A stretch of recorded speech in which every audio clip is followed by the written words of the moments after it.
had bought a watchdog that they tied to a stake and was supposed to keep an eye on mischief. Within a month, the dog was dead. One night I heard a commotion outside by the edge of the lagoon, and I came out and saw this animal tossing the dog. Then there was a whole lot of screaming. The dog went flying, said Alvarenga. A crocodile had the dog in its mouth and was dragging it across the lagoon. There was no way to save the dog. It would be crazy to jump in the water to fight a 9-foot croc. After the incident, Willie didn't buy any more watchdogs, and Alvarenga stopped taking long swims across the lagoon. As he inspected his boat, Alvarenga noticed the anchor and chain were missing. But it was a colleague, not a thief, who had snatched the gear to use in a shallow-sea coastal fishing gig. Alvarenga didn't mind the lack of an anchor. The extra deck space allowed him to better pack spare fuel, drinking water, and a sedan-sized pile of buoys that would float his line across the ocean's surface when he began to fish later that day. Besides, he was headed on a deep-sea mission where the ocean was hundreds of feet deep. An anchor was useless. Alvarenga loved the simple lines of the fiberglass craft. No cabin or roof, just a long, narrow, canoe-shaped boat that many people in Mexico called a banana boat. It was designed to carve up the waves like a huge surfboard, making it agile, fast, and easy to roll.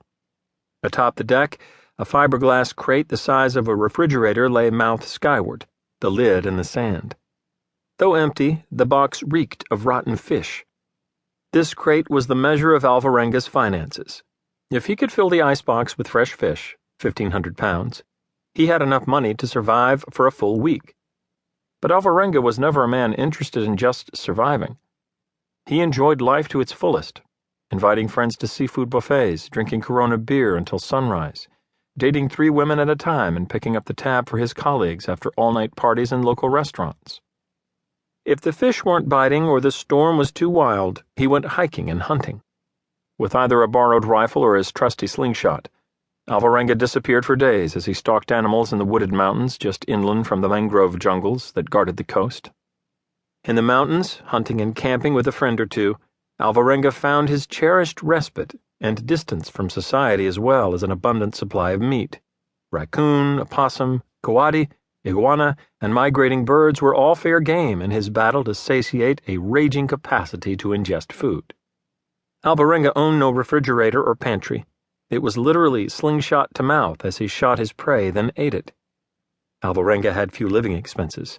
The fishing cooperative, the Shrimpers of the Coast, paid his housing and utilities. Instead of health insurance, he knew that if he was injured, his colleagues would patch him up, and if his wounds were life-threatening, they would rush him to the nearest hospital.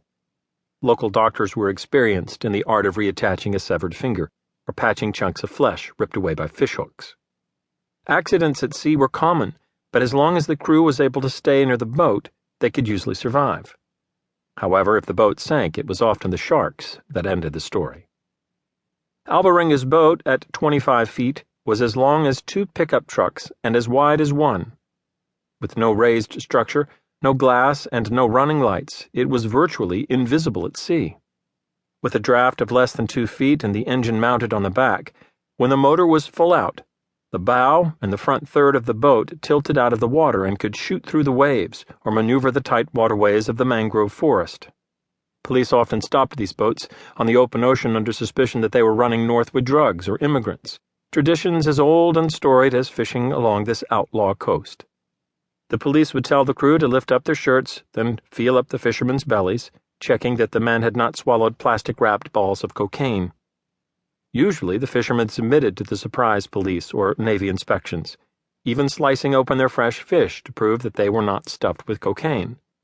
But if they were smugglers, they rocketed through the shallows where they nearly always escaped, in the worst case running the boat directly into the thick mangrove branches, abandoning ship and seeking refuge in the dense jungle.